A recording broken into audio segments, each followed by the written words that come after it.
जी हाँ दोस्तों, अस्सलाम वालेकुम।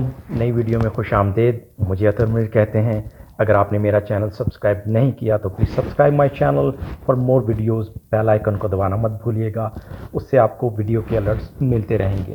तो खैर, मैंने जो एक सीरीज़ शुरू की है फॉर द न्यू कमर्स, कि अगर आप कनाडा में नए आ रहे हैं तो उनके लिए लास्ट वीडियो में हमने बात की थी कि प्री अराइवल यानी आने से पहले कौन कौन से काम आपने करने हैं। आज मैं कोशिश करूँगा कि आने का जो प्रोसेस है ना, उसको थोड़ा सा मैं एक्सप्लेन करूँ आप लोगों के लिए, और मैं अपना एक्सपीरियंस शेयर करूँ कि क्या था, किस तरह से हुआ, और किस के कौन कौन से स्टेप्स हैं ना जिनको आपको फॉलो करना है, ताकि आप थोड़ा सा जहन आपका बन जाएगा आने से पहले ही कि वहाँ पर क्या क्या हुआ। क्योंकि मैं आया तो मुझे कुछ बहुत ज़्यादा इल्म नहीं था। मैंने खैर थोड़ा बहुत गूगल किया हुआ था, तो गूगल से जो है ना कुछ थोड़ी बहुत इन्फॉर्मेशन मुझे मिल गई थी। तो जी हाँ, ट्रैवल से पहले मेक श्योर कि आपके पासपोर्ट्स, वीज़ा, COPR और जो दूसरे डॉक्यूमेंट्स हैं ना, वो सब आपके पास होने चाहिए। टिकट आप बुक करा चुके होंगे। डबल चेक कीजिएगा उसके ऊपर डेट्स और टाइम, क्योंकि कभी कभी डेट इस तरह से होती है, रात को 12 बजे के बाद डेट चेंज हो जाती है। तो कभी कभी रात को जो 1 बजे का जो टाइम लिखा होता है, तो कुछ लोग थोड़ा सा कंफ्यूज हो जाते हैं, और वो दिन के 1 बजे अगर पहुंचेंगे आप, तो आपकी फ़्लाइट जा चुकी होगी। तो ये पॉइंट, इसको ज़रूर मद्देनज़र रखिएगा आप। तो जी हाँ, एसेंशियल डॉक्यूमेंट्स जो हैं, पासपोर्ट हो गए, COPR हो गए यानी कंफर्मेशन ऑफ परमानेंट रेजिडेंसी का जो डॉक्यूमेंट है ना, वो बहुत इंपॉर्टेंट है। वो आपने अपने साथ मेक श्योर करना है कि रखना है। मैंने उसकी एक्स्ट्रा फ़ोटो कॉपीज़ भी करवा के अपने साथ रख ली थी, तो आप भी ऐसा कर सकते हैं। उसके अलावा आपने मेक श्योर करना है कि प्रूफ ऑफ फंड जो है ना, वो आपके पास उसका कोई सबूत, कोई एविडेंस होना चाहिए। आप बैंक ड्राफ्ट की सूरत में भी ला सकते हैं, आप कैश की सूरत में भी ला सकते हैं। 10,000 से ज़्यादा हो तो मेक श्योर करना कि आपने उसे ज़रूर ज़रूर डिक्लेयर करना है। इसी तरह मैंने बताया था कि सेटलर इफ़ेक्ट्स फॉर्म जो हैं, वो चीज़ें जो आप अपने साथ लेकर आ रहे हैं, उसका फॉर्म फिल कर लीजिएगा। और वो चीज़ें जो आप अपने साथ पीछे छोड़ कर आ रहे हैं, और आप इन फ्यूचर हो सकता है कि वो आप आप यहाँ पर आकर वो मंगवाएं, तो उसके ऊपर आपको जो है ना कस्टम या ड्यूटी नहीं देना होगी, तो वो फॉर्म भी आप फिल कर लीजिएगा। पिछली वीडियो देख लीजिएगा, उसमें मैंने थोड़ा उसकी तफसील बताई है। अच्छा, उसके अलावा जो सपोर्टिंग डॉक्यूमेंट्स होंगे, वो आपका जैसे मैरिज सर्टिफिकेट हो गया, ज़रूर अपने साथ रखिएगा। बच्चों के स्कूल का रिकॉर्ड, बच्चों के स्कूल के सर्टिफिकेट ज़रूर रखिएगा। आप अपनी डिग्रीज़ और जो चीज़ें हैं आपके एजुकेशन की, वो ज़रूर रखिएगा। आपकी कोई मेडिकल रिकॉर्ड्स हैं, वो आप रख लीजिएगा। तस्वीरें खींच लीजिएगा अदरवाइज़ उनकी, आप अपने मोबाइल में, वो भी अच्छा है। कुछ दवाइयाँ अगर आप अपने साथ बेसिक सी ले आए ना, जो बेसिक सी होती हैं, सर दर्द और ये वो ऐसी, वो ले आइएगा अपने साथ इनिशियल डेज़ के लिए। मैं ले आया था कुछ, तो वो भी जो है ना काम आती हैं आपको। तो जी हाँ, टेम्परेरी रिहाइश का आपने सोच कर आना है कि आपने जो है वो कौन सी रखनी है, होटल रखना है, एयरबीएनबी रखनी है, या अगर आपका कोई जानने वाला आपके लिए कोई टेम्पररी जो है ना अपार्टमेंट या कोई चीज़ आपके लिए रेंट पर बुक करवा ले, तो वो भी अच्छा है। तो ये मेक श्योर करके आइएगा, ताकि यहाँ पर एयरपोर्ट पर उतरने के बाद कुछ बहुत ज़्यादा ना आपको सोचना ना पड़े, ताकि आपके पास एक जगह, एक ठिकाना हो कि आप एयरपोर्ट से निकलें और वहाँ जाएं और कुछ आराम कर सकें। सफ़र उम्मीद है कि अच्छा गुजरेगा। थोड़ा टेंस होते हैं आप, टेंशन होती है। आप ज़ाहिर एक नए मुल्क में जा रहे होते हैं, बहुत लंबा सा सफ़र करके, तो फ़्लाइट डायरेक्ट भी आती है, कनेक्टिंग भी आती हैं। तो कनेक्टिंग में थोड़ा सा टाइम ज़्यादा लगता है। आप कहीं ना कहीं दुबई में रुकेंगे, कतर में रुकेंगे, किसी ऐसी जगह पर आपका स्टे होगा, फिर आपकी नेक्स्ट फ़्लाइट मोस्ट प्रोबेबली आप लोगों ने टोरंटो ही की बुक करवाई होगी। जो लोग सस्केटून, सस्कैचुअन आ रहे हैं, तो उनको मैं ये एडवाइस दूंगा कि आप अपनी जो बुकिंग है ना, वो एक ही एयरलाइन के थ्रू कीजिएगा। ये सारे लिंक जो है ना, ताकि अगर कोई एक फ़्लाइट मिस हो, डिले हो, तो उसमें आपको जो है ना कुछ बहुत ज़्यादा परेशानी नहीं होगी। अगर आप वो सब सेपरेट सेपरेट बुक करवाएंगे, हो सकता है कि आपको वो कुछ सस्ती लगे, लेकिन अगर उसमें से कोई मिस हो गई, कोई डिले हो गई, तो फिर बहुत प्रॉब्लम हो जाएगा। क्योंकि मैं जब आया तो मेरी फ़्लाइट जो है ना, हमारा दुबई में स्टे था, लेकिन वो जो दुबई की फ़्लाइट थी ना, वो डिले हो गई 5 आवर्स। तो जो मेरी अगली फ़्लाइट थी सस्केटून के लिए, वो मुझे पता था कि वो मिस हो जाएगी, तो मैंने तो वहीं दुबई के एयरपोर्ट पर ही जनाब वो उनको कहा कि भाई मैं अब आगे कैसे जाऊंगा ना, मेरी तो अगली फ़्लाइट ही मिस हो जाएगी। तो खैर फिर उन्होंने मुझे मेक श्योर किया कि नहीं, हमने आप लोगों के लिए टोरंटो में होटल बुक करवाया और नेक्स्ट डे पे आपकी फ़्लाइट भी बुक करवा दी हमने। तो होटल की अकोमोडेशन दी उन लोगों ने, खाने के वाउचर्स दिए और नेक्स्ट डे पर हमारी फ़्लाइट बुक थी। तो फिर हम उस नेक्स्ट फ़्लाइट पर जो है ना हम अपनी फ़ाइनल डेस्टिनेशन पर पहुँचे। तो ये मेक श्योर कीजिएगा कि एक ही नेटवर्क के ज़रिए, यानी एक ही जो भी कंपनी होगी ना उसके ज़रिए आप बुक करवाइएगा। तो जी हाँ, आप फ़्लाइट लैंड करेगी एयरपोर्ट पर और आप टनल से गुज़रते हुए जो है ना एयरपोर्ट में दाखिल होंगे, तो सबसे पहले जो है ना आपको एक एक अनोखी सी खुशबू कह लीजिए कि वो आपका इस्तकबाल करेगी। जब मैं पहली दफ़ा आया तो मुझे नहीं समझ में आया कि ये जो है ना स्मेल ये किस चीज़ की है, लेकिन मैं जब सेकंड टाइम आया तो मुझे एहसास हुआ कि ये जो है ना ये कॉफ़ी की खुशबू होती है। तो एयरपोर्ट पर कॉफ़ी की खुशबू भरी हुई होती है। उसकी बेसिक वजह आप ये कह लीजिए कि चूँकि सर्दियाँ यहाँ ज़्यादा होती हैं तो वो बहुत बंद रहता है ना, हमारे तरह कोई खुली खिड़की खुली नहीं है कि हवा आ रही होगी और जा रही होगी। मैं अपना एक्सपीरियंस बता रहा हूँ। तो आप बिलीव कीजिए कि आप भी जब पहली दफ़ा दाखिल होंगे तो आपको ये खुशबू जो है ना आपका इस्तकबाल करेगी। और जी हाँ, बहुत थके हुए हैं तो आप कॉफ़ी लेकर पी लीजिएगा। तो खैर आपकी फ़्लाइट में बहुत सारे लोग होंगे जो पहली दफ़ा आ रहे होंगे। अच्छा, मैंने पिछली वीडियो में बताया था कि फ़्लाइट में ही आपको एक कार्ड दिया जाएगा जिसको आप फिल कर लेंगे और उसमें आप डिक्लेरेशन कार्ड होता है, आप कितने अमाउंट की चीज़ें अपने साथ ला रहे हैं। $500-600 की मैंने गालबन डिक्लेयर की थी उस वक्त। आई डोंट नो कि लिमिट शायद $1000 की है। तो आप देख लीजिएगा, आपके जो फेलोज़ पैसेंजर्स होंगे वो भी फिल कर रहे होंगे उसे, तो वो कर लीजिएगा। और एयरपोर्ट जहाज़ से जैसे निकल के आप एयरपोर्ट में दाखिल होंगे तो साइंस होंगे उनको आप फॉलो कीजिए।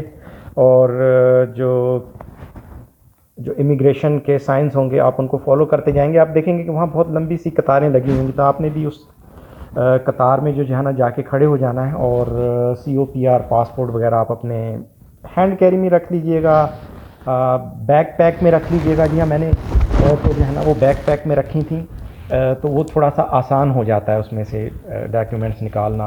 और छोटे स्टेशनरी बैग्स जो होते हैं छोटे से, जो उसमें मैंने पासपोर्ट अपने रख लिए थे, वो उसमें सारे पासपोर्ट जो है ना सब फैमिली के एक ही उसमें आ जाते हैं, तो वो आपको भी बड़ी आसानी होती है उस चीज़ में। जी हाँ, आप जाएंगे, आपसे वो पासपोर्ट मांगेगा, आपका COPR मांगेगा, आप वो देंगे। कुछ क्वेश्चंस आपसे पूछेगा, आपने उसके ट्रूली उनका जो है ना जवाब देना है। वो उसी उसी से रिलेटेड होगा जो आपने फिल किए होंगे ना, अपनी इमिग्रेशन की जो एप्लीकेशन आपने बनाई होगी और सबमिट की होगी, वो उसी से रिलेटेड होंगे। होपफुली सब कुछ स्मूथली होगा, कुछ उसमें आपको प्रॉब्लम नहीं होगी। 10,000 से ज़्यादा हैं तो आप डिक्लेयर करेंगे कि भाई मेरे पास 10,000 से ज़्यादा कैश मैं लेकर आया हूँ, तो वो आप डिक्लेयर करेंगे। वो उस पर मेरा ख्याल लिख देगा, वो उस स्टेप में होगा या शायद अगले स्टेप में होगा। जी हाँ, जब वो इमिग्रेशन के क्वेश्चंस और वो COPR के ऊपर स्टैम्प करके डेट लगा के वो दे देगा, तो आप बैगेज वाले एरिया की तरफ जाएंगे। वो भी साइंस होंगे, आप उनको फॉलो करते जाएंगे और आप बैगेज तक आसानी से पहुंच जाएंगे। सब लोग कर रहे होंगे, आप आएंगे, आपको कुछ नया नहीं लगेगा। एयरपोर्ट पर बहुत देसी लोग आपको नज़र आएंगे, डोंट वरी, किसी से भी आप पूछ सकते हैं। सब बहुत स्माइलिंग होंगे, बड़े फ्रेंडली होंगे। कनाडा की बहुत अच्छी बात है कि तमाम लोग जो है ना बहुत फ्रेंडली होते हैं। जी आप अपने बैगेज की तरफ पहुंच जाएंगे। हो सकता है कि इमिग्रेशन की लाइन थोड़ी सी लंबी हो, उसमें हो सकता है कि आपको थोड़ा इंतज़ार करना हो। सम टाइम वो बैगेज भी जो है ना थोड़ा सा डिले हो जाता है। तो आप जाएँ, अपने बैगेज कलेक्ट करें, कार्ट लें, उसके ऊपर अपने बैगेज रखें। मेरा जो छोटा बेटा था, मैंने उसको उन बैग्स के ऊपर बिठाया और हम लेकर तो एयरपोर्ट से जो बाहर रास्ता निकलता है ना, तो हम उस तरफ चलना शुरू हो गए। जो एयरपोर्ट से एग्ज़िट का गेट कह लीजिए, आप मुकम्मल तौर पर तो एग्ज़िट नहीं होंगे, लेकिन वो एक जो एरिया होता है, जो रिस्ट्रिक्टेड एरिया होता है ना, जिसमें सिर्फ वही लोग होते हैं जो उस फ्लाइट से बाहर आ रहे हैं, तो वही लोग जो है ना उसमें वहाँ से जा रहे होते हैं। तो वहाँ पर जो है ना कस्टम वाला होगा, आप ज़ाहिर है उधर भी कुछ लाइन लगी होगी, तो आपकी बारी आएगी तो वो आपको बुलाएगा। आप जाएंगे अपना सॉरी, आप जाएंगे अपना वो जो कस्टम डिक्लेरेशन कार्ड है वो देंगे। हो सकता है कि आपसे वो कुछ क्वेश्चन पूछे। यहाँ पर आपने अपना फ़ंड जो है ना वो डिक्लेयर करने हैं कि भाई अगर आप इतने $10,000 से ज़्यादा लेकर आएँ तो at this point you tell him और हर कि भाई मैं ये लेकर आया हूँ, तो वो उस पर आपको एक पेपर सा बना के शायद देंगे या अपने रिकॉर्ड में रख लेंगे। और होपफुली ये भी बहुत स्मूथ और अच्छा रहेगा। ही और she will tell you welcome home and welcome to Canada. अच्छा खैर, इसमें एक चीज़ जो मेरे साथ तो खैर कभी नहीं हुई, हो सकता है कि वो आपका सामान जो है ना वो चेक करें या पूछे कि आपके सामान में क्या क्या है, तो आपके पास एक लिस्ट होगी, आप उसको वो भी दिखा सकते हैं कि भाई मेरे सामान में ये चीज़ें हैं। वो हो सकता है कि आपसे पूछे भी आपने ये जो सामान है ये ख़ुद पैक किया था, तो ऑब्वियसली अगर आपने ख़ुद पैक किया है तो आपको उसका पता होगा किस बैग में क्या है। सम टाइम पूछ लेते हैं कि इसमें क्या क्या है, तो जी होपफुली आप वहाँ से क्लियर हो जाएंगे। वो कहेगा चले जी जाएँ आप अपने कार्ड को। मेरे पास 2 कार्ड थी, आपके पास हो सकता है एक ही कार्ड हो, एक या 2 कार्ड हों, उसे आप तो खैर वो हमारा तो लेडी जो थी वो इतनी अच्छी थी कि वो चूँकि 2 कार्ड थी और मैं दोनों को चलाने की कोशिश कर रहा था, क्योंकि मेरी बेगम ने जो है वो हमारा जो बेटा था उसको गोद में उठा रखा था, तो उसने देखा कि यार इससे नहीं चल रही, तो एक कार्ड वो जो है ना मेरे साथ लेकर तो बाहर तक आई और फिर उसने कहा कि नाउ यू कैन गो। अच्छा, तो जिन लोगों ने टोरंटो में ही रुकना है तो उनकी तो डेस्टिनेशन आ गई, और वो अपनी डेस्टिनेशन जो भी उन्होंने बुक की, होटल बुक किया, उनका कोई आगे रिलेटिव फ्रेंड कोई लेने आया उसके साथ चले जाएंगे। एयरबीएनबी है वहाँ चले जाएं, अपने टैक्सी करवा लें, ऊबर है आजकल वो आप जो है ना करवा के तो आप वहाँ पर पहुँच जाएं और जो अपना रेस्ट कीजिए जाके। लेकिन जिन लोगों ने टोरंटो से आगे जाना है, मोस्ट प्रोबेबली 5-6 घंटे का जो है ना वो टाइम डिफरेंस 5-6 घंटे का जो है ना आपको टाइम मिल जाता है नेक्स्ट फ़्लाइट का। अगर ना हो ना तो आपने मेक श्योर करना है जब आपने बुकिंग करनी है ना तो 5 से 6 घंटे का जो है ना उसमें वक्फ़ा होना चाहिए आपकी नेक्स्ट फ़्लाइट में, अदरवाइज़ थोड़ा सा मुश्किल हो जाएगा। आप अपना वो सामान लें, लगेज लें, और आप अपनी जो भी फ़्लाइट है उसके वहाँ पर जो है ना काउंटर्स बने हुए हैं, वहाँ पर जाएं। वो आपका जो भी टिकट का नंबर या जो भी आपके पास टिकट होगा वो चेक करेंगे और आपको कहेंगे जी बैगेज आप दे दें, और आपकी फ़्लाइट इतने बजे आपको बोर्डिंग पास वो जो है ना वो इशू कर देंगे, तो आप अपना बोर्डिंग पास लेंगे और जो भी गेट आपको बताएं ना तो आप वहीं चले जाएँ। आप अगर आपने कुछ थोड़ा टोरंटो इंटरनेशनल जो पियर्सन एयरपोर्ट है उसको घूमना है तो आप उसको घूम लें, खाना पीना है कुछ कर लें। खाने के लिए मैं बता दूं कि आप मेक श्योर कर लीजिएगा जहाँ भी जाएँ किसी से, अगर आप हलाल खाते हैं ना तो आप जहाँ पर भी यहाँ से पूछ लें कि हलाल फूड है तो उनके पास होता है ऑप्शन, तो आपको बता देंगे कि हाँ हमारे पास हलाल है। वैसे मोस्टली कहते हैं कि टोरंटो एयरपोर्ट पर मोस्टली जो है ना चीज़ें वो हलाल ही होती हैं, लेकिन आप पूछ लीजिएगा। अगर आप चिकन बीफ मटन की कोई चीज़ ले रहे हैं, पिज़्ज़ा ले रहे हैं, तो जस्ट आस्क इनके हलाल, तो वो आपको हलाल का बिल्कुल एक मेन्यू देगा, एक ऑप्शन देगा आपको तमाम हलाल जो प्रोडक्ट्स होंगी ना उनके पास, तो आप वो खाना वगैरह खाएं, कॉफ़ी पिएं और थोड़ा घूमें फिरें, स्ट्रेस ना लें, एंजॉय करें। ये टाइम भी एंजॉय करने का होता है, ये टाइम दोबारा नहीं आता। अब मैं सोचता हूँ कि यार मैं खैर उस वक्त बहुत स्ट्रेस में था। एक स्ट्रेस ये हो गया कि मेरी फ़्लाइट जो है ना वो डिले हो गई थी, जिसकी वजह से नेक्स्ट फ़्लाइट जो थी ना हमारी वो मिस हो गई थी, तो उसकी वजह से मैं काफ़ी टेंस था। लेकिन उन्होंने होटल दिया, बहुत अच्छा था माशाल्लाह होटल, और उसमें हमने स्टे किया, शावर लिया, रात बड़े अच्छे तरह से सोए। दूसरे दिन शाम को हमारी जो फ़्लाइट थी तो हम बड़े अच्छे तरह से फ़्रेश होके तैयार हो गए, तो जो है ना वो अपनी फ़्लाइट पर पहुँचे। तो चलिए होपफुली आपकी नेक्स्ट फ़्लाइट पर आप पहुँच गए होंगे, बोर्डिंग पास दिखाएं और वही वो टनल से आप गुज़रते हुए अपने जहाज़ में गए, अपनी सीट पे बैठें। टोरंटो से सस्कटून जो लोग आ रहे हैं, सस्कैचुअन रेजिना आ रहे हैं, तो 3 घंटे से सवा 3 घंटे लगते हैं।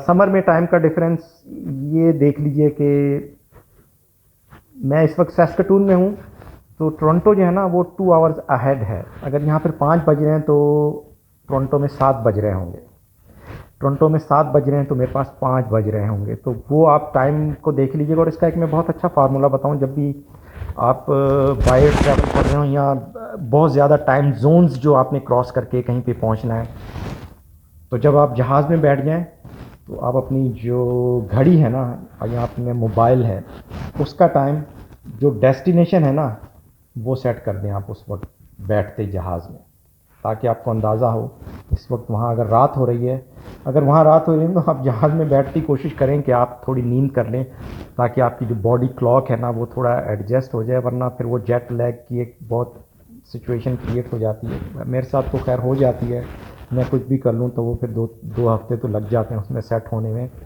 तो आप जहाज़ में बैठते ही जो है ना डेस्टिनेशन का टाइम उसमें सेट कर दें, ये आपने फार्मूला सारी ज़िंदगी याद रखना है। तो चलिए खैर, आप अपनी डेस्टिनेशन पे पहुंच जाएंगे, और दिन में पहुंचे हैं तो कोशिश कीजिए जागते रहें दिन भर, ताकि जेट लैग ना हो। अगर आप दिन में पहुंचे और दिन में पहुंचते ही सो गए तो फिर आप सारी रात जागते रहेंगे तो वो बड़ा मसला हो जाएगा। कोशिश करें कि रात होने पर ही सोएं। दिन है तो कॉफ़ी शॉफ़ी पिएं, बाहर निकलें, घूमें फिरें, थोड़ी वॉक करें। मौसम अच्छा होगा, अगर आप समर में आ रहे हैं, अच्छी हवाएं चल रही होंगी तो आप इंजॉय करेंगे उसे, और बहुत ज़्यादा स्ट्रेस अगेन कहूँगा नहीं लेना, और इंजॉय करें। दूसरे दिन अब जो काम जो करने के हैं ना वो थोड़े इम्पोर्टेंट हैं। पहला हफ्ता थोड़ा सा आपका बिजी रहेगा, तो मैं आप लोगों को बता दूं कि कहाँ से शुरू करना है। सिन नंबर लेना है आपने, बैंक का अकाउंट खुलवाना है आपने, फ़ोन का नंबर लेना आपने अपने लिए, और हेल्थ कार्ड जो हैं आपने उसके लिए अप्लाई करना है। जी हाँ, ये जो है ना वो बेसिक और इम्पोर्टेंट चीज़ें हैं, वो आपने जो है ना वो आते ही, जी हाँ, सबसे पहले जो है ना इनको आपने कह लीजिए करना है। सबसे पहले सिन नंबर, तो सिन नंबर के लिए आपको जो है ना वो सर्विस कनाडा का जो ऑफिस है ना वो ढूंढना होगा। गूगल कर लीजिएगा, आपको जो भी नज़दीक हो। सैस्कटून में सिर्फ एक ही है, मार्केट मॉल में है। तो आप ऊबर, टैक्सी, बस भी यूज़ कर सकते हैं। बस भी central mall, sorry market mall जो है ना बस भी जाती है, तो आप उसमें भी जा सकते हैं। तो सिन नंबर लेने के लिए जिन चीज़ों की आपको ज़रूरत होगी ना, दो चीज़ें, प्राइमरी आईडी डॉक्यूमेंट और सेकेंडरी आईडी डॉक्यूमेंट। तो आपकी जो प्राइमरी आईडीज़ होंगी वो आपका COPR भी हो सकता है, यानी confirmation of permanent residency record जो है ना वो है, रिकॉर्ड ऑफ लैंडिंग है, वो हो सकता है। ड्राइविंग लाइसेंस तो खैर आपका अभी नहीं हुआ यहाँ का, तो वो जो है ना COPR वो आपका जो है ना वो अहम होगा इसमें, तो वो जो है ना आपने अपने साथ लेकर जाना है। सेकेंडरी आईडी आपका पासपोर्ट जो है ना वो है, इंटरनेशनल पासपोर्ट भी चल जाएगा। तो जो अडल्ट है ना उनके लिए तो बहुत ज़रूरी है सिन नंबर, उसके बगैर आप जॉब नहीं कर सकते। बच्चों का भी आप बनवा सकते हैं, डिपेंड्स ऑन यू कि आप उसी वक्त बनवा लें या आप बाद में बनवा लीजिएगा। मेरा ख्याल है मैंने उस वक्त बनवा लिए थे, अभी रखे हुए मेरे पास, तो आप बनवा लें तो कोई हर्ज नहीं है उसमें। तो ये आपने काम करना है, और मैंने आपको डॉक्यूमेंट्स पहले बता दिए, आपने रेडी रखने हैं। तो अच्छी बात यह है कि यहाँ पर आपसे कोई ये नहीं कहेगा जाओ जाके फ़ोटोकॉपी करा के लाओ, जाओ जाके अटेस्ट करा के लाओ। बहुत अच्छा सिस्टम है। उनको अगर आपका कोई डॉक्यूमेंट चाहिए होगा, उनके पास फ़ोटोकॉपियर होगा, वो उसी वक्त फ़ोटोकॉपी करके अपने पास रख लेंगे, ओरिजिनल आपको दे देंगे। अगर उन्होंने ओरिजिनल रखना होगा तो आपसे पूछ लेंगे कि आपको फ़ोटोकॉपी की ज़रूरत है, आप कहें यस है, तो आपको फ़ोटोकॉपी करके उसकी कॉपी दे देंगे और ओरिजिनल रख लेंगे। तो मैं तो उनको वैसे वो भी कहता हूँ कि आप इस फ़ोटोकॉपी के पीछे लिख दें कि आपने ओरिजिनल रिसीव कर लिया है, तो ये भी एक बहुत अच्छा वो होता है। तो सिन नंबर हो गया आपका, थोड़ा टाइम लगेगा, मैंने तो इसमें बहुत जल्दी से बता दिया, लेकिन मैंने आपको डॉक्यूमेंट्स बता दिए हैं। सबसे पहले आपने जो है ना ये करना है, उसके बाद आपने बैंक का अकाउंट खुलवाना है। उसमें सिन नंबर की वैसे ज़रूरत नहीं है, आप पहले भी खुलवा सकते, लेकिन उसके लिए आपको एक एड्रेस चाहिए होगा। तो बैंक अकाउंट के लिए जो है ना एड्रेस, वो मेरा ख्याल है कि आपसे पूछेगा। एड्रेस के अलावा जो डॉक्यूमेंट्स हैं ना, वो आप अपना पासपोर्ट ले जाएंगे, और COPR का जो डॉक्यूमेंट जो आपको जो है ना आपको मिला होगा, कंफर्मेशन ऑफ परमानेंट रेजिडेंसी, वो ले जाएंगे। हो सकता है कि वो आपसे सिन नंबर भी पूछ ले। आई डू नॉट रिमेंबर कि मुझसे पूछा था, यानी मेरा नहीं ख्याल कि मुझसे सिन नंबर लिया था, क्योंकि basically SIN number is for your, आपकी जो जॉब्स वगैरह जो है ना वो उसके लिए वो ज़्यादा इस्तेमाल होता है, वो लोग पूछेंगे। तो एड्रेस का आप कोई बंदोबस्त कर लीजिएगा, कि हो सकता है कि अगर वो आपसे एड्रेस पूछे तो आप उसे एड्रेस दे पाएँ। तो बैंक का आपका अकाउंट खुल जाएगा। थोड़ा सा गूगल कर लीजिएगा, एक दो बैंक्स को कॉल भी कर लीजिएगा, पूछ लीजिएगा न्यू कमर्स के लिए जो है ना क्या पैकेजेस हैं।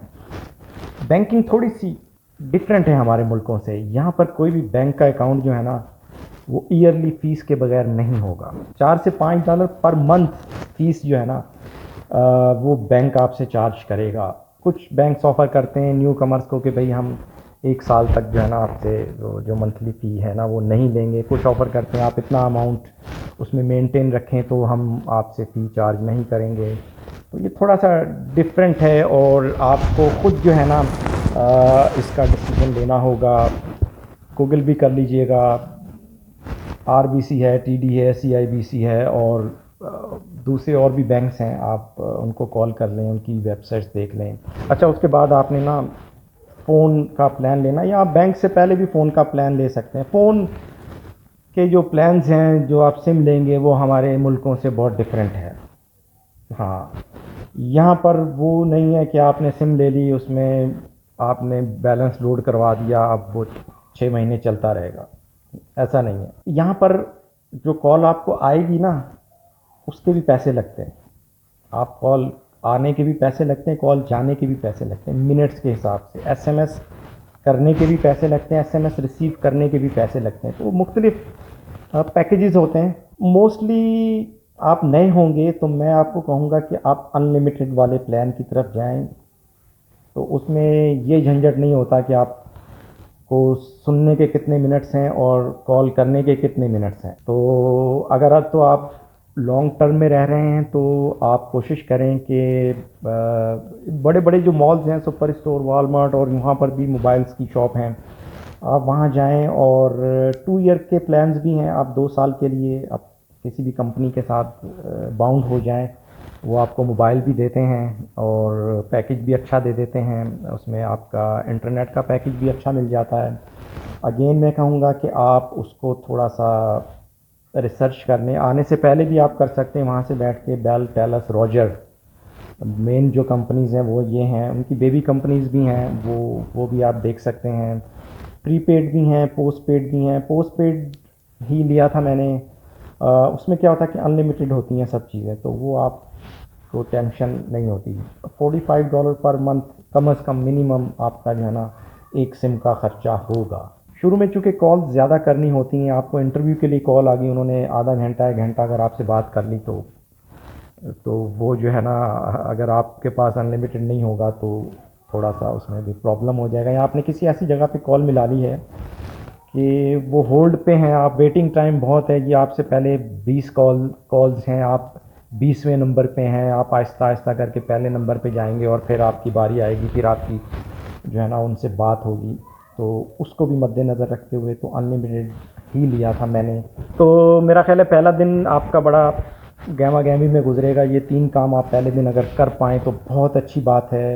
रेस्ट कीजिए, अपने इर्द गिर्द देखिए, शाम को थोड़ा बाहर निकलिए, सराउंडिंग्स देखिए, चेक कीजिए क्या हैं, किस किस्म के इलाके हैं, किस किस्म के लोग हैं। वैसे तो आप बाहर निकलेंगे, आपको अपने जैसे लोग बहुत नज़र आएंगे और आप उनसे सलाम करें, हेलो करें, जो भी करें, और बातचीत शुरू करें तो वो आपसे बातें करना शुरू कर देंगे, आपको बताएंगे, वेलकम करेंगे, आपकी मदद करने की कोशिश करेंगे। तो आप उनसे मिलिए और थोड़ा रिलैक्स हों। पहला दिन आपका होपफुली अच्छा गुजरा होगा। अच्छा, उसके बाद जो करने के काम है ना, हेल्थ कार्ड आपने अप्लाई करने हैं। मैं आप लोगों को, वैसे तो मेरा ख्याल है कि इसका तरीका तमाम प्रोविंसेस में मिलता जुलता होगा। मैं आपको सस्कैचुअन के हवाले से ज़्यादा गाइड कर पाऊँगा कि आपको क्या क्या चाहिए, है ना। तो इसमें मैं वो बता रहा हूँ जो परमानेंट रेजिडेंट्स हैं और लैंडेड इमिग्रेंट्स हैं ना, जो वो सिटीज़न हैं तो वो तो एक अलग, वो उसमें बर्थ सर्टिफिकेट चाहिए होगा एक आपको, अगर आप यहाँ के सिटीज़न हैं। लेकिन परमानेंट रेजिडेंट हैं तो परमानेंट रेजिडेंट का कार्ड आपके पास होना चाहिए, या फिर आपके पास जो है ना वो confirmation of permanent resident COPR जो है ना वो होना चाहिए। और आपके पास कोई आईडी कार्ड होना चाहिए। कोई डिसीजन, आप वर्क परमिट पे हैं तो उसका आपके पास कोई डॉक्यूमेंट होना चाहिए। ये वो चीज़ें हैं जो उसके साथ आपको ज़रूर चाहिए होंगी। अच्छा, सस्कैचुअन की रेजिडेंसी आपको प्रूफ करनी होगी। अच्छा, उसके लिए जो डॉक्यूमेंट्स हैं ना, वो या तो आप ने रेंट पे जो भी चीज़ ली हो उसका जो रेंट का एक फॉर्म आप फिल करेंगे और वो रेंटल कंपनी आपको एक साइन करके उसमें तमाम कोशिश कीजिए उसमें आपके साथ जितने भी लोग आए हैं ना उन सबके नाम आपने ऐड करवाने हैं, आपका, आपकी वाइफ का, अगर आपके बच्चे हैं उनका, कि भाई ये सब मेरे साथ इस एड्रेस पे रह रहे हैं। वो चाहिए होगा। ड्राइविंग लाइसेंस हो सस्कैचुअन का, वो चाहिए होगा। अगर आपके पास ड्राइविंग लाइसेंस आते ही नहीं होगा सस्कैचुअन का, तो यहाँ पर जो ड्राइविंग लाइसेंस की अथॉरिटी है ना, एसजीआई है, तो वो जो है ना आईडी कार्ड भी बना कर देती है। तो आप उनके ऑफिस चले जाएं और अपनी सिचुएशन बताएं और आपके पास जो डॉक्यूमेंट्स है सपोर्टिंग सीओपीआर और ये ले जाएं, तो आपको एक आईडी कार्ड, जिस तरह हमारे पास शनाख्ती कार्ड बन जाता है ना, तो वो आपको सस्कैचुअन का शनाख्ती कार्ड बना कर दे देंगे। तो वो भी आप इस सिचुएशन में यूज़ कर सकते हैं इस चीज़ के लिए कि ये जो आप अप्लाई कर रहे हैं ना हेल्थ कार्ड, वो क्या होता है कि इमीडिएटली तो आपको कार्ड नहीं आ जाएंगे। कार्ड आपके आएंगे एड्रेस के ऊपर, जो एड्रेस आप उनको देंगे, लेकिन वो एक पेपर आपको दे देंगे कि भाई इसने अप्लाई किया है और ये इसका टेम्पररी, वो पेपर आपका टेम्पररी आईडी कार्ड बन जाएगा। वो आप जहाँ भी दिखाएंगे, जहाँ भी लगाएंगे, वो एक्सेप्टेबल होगा। तो वो भी बहुत अच्छा ऑप्शन है।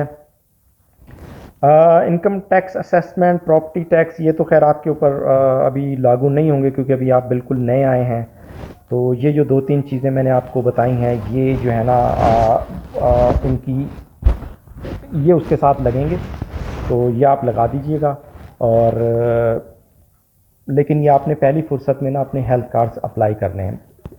सस्कैचुअन में आप जैसे ही अप्लाई करेंगे आपकी एप्लीकेशन क्यू में लग जाएगी, तो मेरा ख्याल है कि आप उनके हेल्थ के सिस्टम में आ जाते हैं। वो मुझे इसलिए पता कि हम जब आए तो 2 दिन बाद वो मेरे बेटे की थोड़ी तबीयत ख़राब हो गई, तो हम जो क्लिनिक्स हैं यहाँ वॉक इन क्लिनिक्स, तो वहाँ चले गए। तो पहले तो हमने कहा शायद ये चार्ज करेंगे, शायद वो $70-80 जो है ना चार्ज करते हैं। तो लेकिन उसने नाम पूछा, डेट ऑफ बर्थ पूछी और उसमें डाला जब कंप्यूटर में, तो उसने कहा नहीं हमारे रिकॉर्ड में शो हो रहा है, तो हम आपसे ना इसके कुछ चार्ज नहीं करेंगे। तो वो उसका चेकअप हो गया। लेकिन दवाएं जो हैं ना वो आपको ख़ुद ख़रीदना होंगी। यहाँ का जो हेल्थ सिस्टम है वो आपका चेकअप, आपकी ब्लड रिपोर्ट्स और जो दूसरे टेस्ट हैं ना वो तो आपके फ्री में हो जाएंगे, लेकिन जो मेडिसन लिख कर दी जाएंगी वो आपने उसका ख़र्चा आपने खुद करना है, अनटिल एंड अनलेस कि आप जॉब पे लग जाएं और आपका एम्प्लॉयर जो है ना आपको कोई बेनिफिट्स इस किस्म के प्रोवाइड करता है, तो फिर वो उस बेनिफिट्स के अंदर जो है ना वो मर्ज हो जाते हैं, या फिर वहाँ से आप जो है ना उनको पे कर।